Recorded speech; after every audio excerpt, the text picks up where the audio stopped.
Octane petrol নাই, octane petrol নাই। কেন এক ব্যারেল তেলের দাম বেড়ে গেলে হোয়াইট হাউসের কপালে চিন্তার ভাঁজ পড়ে, ঢাকার বাজারে বেড়ে যায় আলুর দাম? কেন সৌদি আরব বা রাশিয়ার একটি সিদ্ধান্তে ধসে পড়ে পুরো পৃথিবীর শেয়ার বাজার?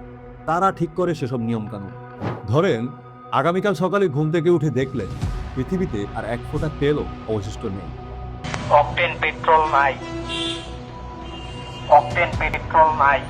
রাস্তায় গাড়ি চলবে না, বিদ্যুতের অভাবে বন্ধ হবে কলকারখানা, বন্ধ হবে কৃষি উৎপাদন। গত 100 বছরে পৃথিবীতে বড় বড় যতগুলো যুদ্ধ হয়েছে, সেটা দ্বিতীয় বিশ্বযুদ্ধ হোক কিংবা আজকের ইউক্রেন ইরান, সবখানে লুকিয়ে আছে একটাই শব্দ: খনিজ তেল। একদিকে যখন ইরানে যুদ্ধ চলছে, তখন সারা পৃথিবীতে একটাই দুশ্চিন্তা: তেল আর গ্যাস পাওয়া যাবে তো? আমি তানভীর রায়ান, কোনো যুদ্ধের খবর নয়, বরং আজকে জানাতে চাই তেলের রাজনীতির অন্ধকার অধ্যায়। তাহলে চলেন ভিডিও শুরু করি। ভিডিওর শুরুতে একটা প্রশ্ন আসা স্বাভাবিক: তেল কি শুধুই একটা জ্বালানি? উত্তর হচ্ছে না। তেল হচ্ছে পৃথিবীর সবচেয়ে বড় জিওপলিটিক্যাল উইপন। প্রতিদিন বিশ্বের তেল খরচ হয় প্রায় 100 মিলিয়ন ব্যারেল। আর এই বিশাল চাহিদার সিংহভাগ নিয়ন্ত্রণ করে মাত্র কয়েকটি দেশ, যার মধ্যে সৌদি আরব, আরব আমিরাত এবং রাশিয়া হচ্ছে এই গ্রুপের সবচেয়ে বড় মাফিয়া, যাদেরকে আমরা চিনি ওপেক প্লাস নামে। এদিকে ইন্টারন্যাশনাল এনার্জি এজেন্সির ডাটা বলছে বিশ্বের প্রায় 80% তেলের রিজার্ভ রয়েছে এই দেশগুলোর পকেটে। কিন্তু এই তেলের দাম ঠিক করে কারা? এবার মূল রহস্যটা বুঝাই। তেলের দাম কোনো দোকানদার ঠিক করে না। তেলের দাম মূলত ঠিক হয় ওপেক প্লাস এবং আমেরিকার টানাপোড়েনে। যখনই তেলের সরবরাহ কমানো হয়, তখনই তেলের দাম বাড়ে। আর তেলের দাম বাড়লে দুনিয়ার সমস্ত কিছুর দাম বেড়ে যায়। অর্থাৎ আপনার পকেটের টাকায় ঘুরে ফিরে অন্য দেশের যুদ্ধের খরচ এবং রাজ পরিবারের বিলাসিতা মেটানো হচ্ছে। আর এটাকে বলে power of petroleum. Power of petroleum জিনিসটা কি আসলে? এটা জানার জন্য আমাদের যেতে হবে ঠিক 52 বছর পেছনে। 1974 সালের 8 জুন আমেরিকার তৎকালীন secretary of state Henry Kissinger এবং সৌদি রাজ পরিবারের মধ্যে একটি ঐতিহাসিক চুক্তি হয়, যার নাম পেট্রোডলার ডিল। চুক্তিটা কি ছিল? চুক্তির শর্ত ছিল সহজ কিন্তু বেশ মারাত্মক। সৌদি আরবকে তাদের সমস্ত তেল বিক্রি করতে হবে শুধুমাত্র মার্কিন ডলারে। এর বিনিময়ে আমেরিকা সৌদি আরবকে দেবে সামরিক সুরক্ষা এবং অত্যাধুনিক সব যুদ্ধাস্ত্র। আমেরিকা আর সৌদি আরবের পেট্রোডলার চুক্তিটা কেন এতটাই গুরুত্বপূর্ণ? প্রথমত, পৃথিবীর যে কোনো দেশ, মানে বাংলাদেশ, ভারত কিংবা চীনের মতো দেশেরও যদি তেল কিনতে হয়, তাহলে তাদেরকে আগে কষ্ট করে ডলার জোগাড় করতে হবে। তার মানে ডলারের চাহিদা কখনোই কমবে না। পাশাপাশি আমেরিকা চাইলে যত খুশি তত ডলার ছাপাতে পারবে। দ্বিতীয়ত, আমেরিকা চাইলে পৃথিবীর যে কোনো দেশের তেল বিক্রি এক মুহূর্তেই বন্ধ করে দিতে পারে, শুধুমাত্র তাদের ডলারের ট্রানজ্যাকশন ব্লক করে দিয়ে, যেমনটা তারা বর্তমানে ইরানের সাথে করেছে। আর এই একটি চুক্তির কারণেই গত 50 বছরের বেশি সময় ধরে আমেরিকা পুরো পৃথিবীতে একক মল হয়ে বসে আছে।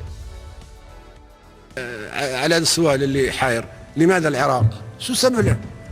قررت المحكمة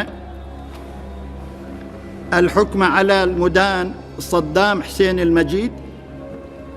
এই দুজন ব্যক্তি নিশ্চয়ই আপনাদের চেনা। আমরা যদি গত কয়েক দশকের ইতিহাস খুঁজি, তবে দেখব তেলের গন্ধে বাতাস ভারী হয়ে আছে।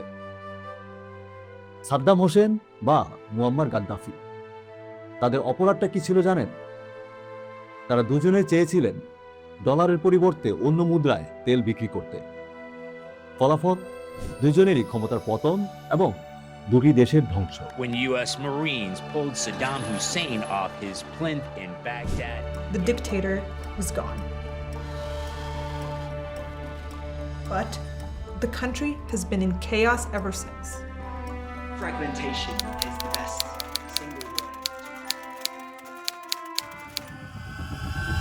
কিন্তু খেলা এখন ঘুরে যাচ্ছে। 2024 সালের মাঝামাঝি সময়ে এসে 50 বছরের এই চুক্তির ভিত নড়বড়ে হয়ে গিয়েছে। সৌদি আরবের বর্তমান ক্ষমতাধর নেতা মোহাম্মদ বিন সালমান বর্তমানে আর আমেরিকার ইয়েসম্যান হয়ে থাকতে চাইছেন না। They acted like old college buddies. সৌদি আরব এখন চীনের ইউয়ান মুদ্রায় তেল বিক্রির কথা আলোচনা করছে এবং ব্রিক্সে যোগ দেওয়ার প্রক্রিয়া শুরু করেছে।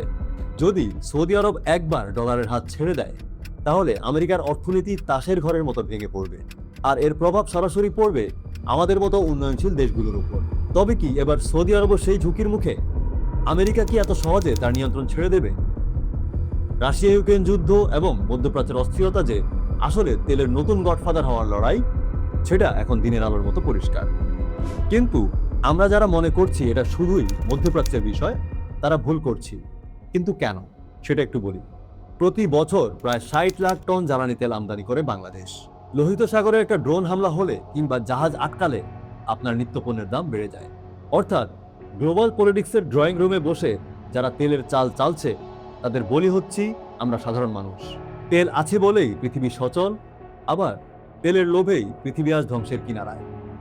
আমরা কি নতুন এক বিশ্ব ব্যবস্থার দিকে এগোচ্ছি, যেখানে ডলার হবে শুধুই এক টুকরো কাগজ, আর তেলের দাম নির্ধারণ করবে সৌদি আরব কিংবা চীন?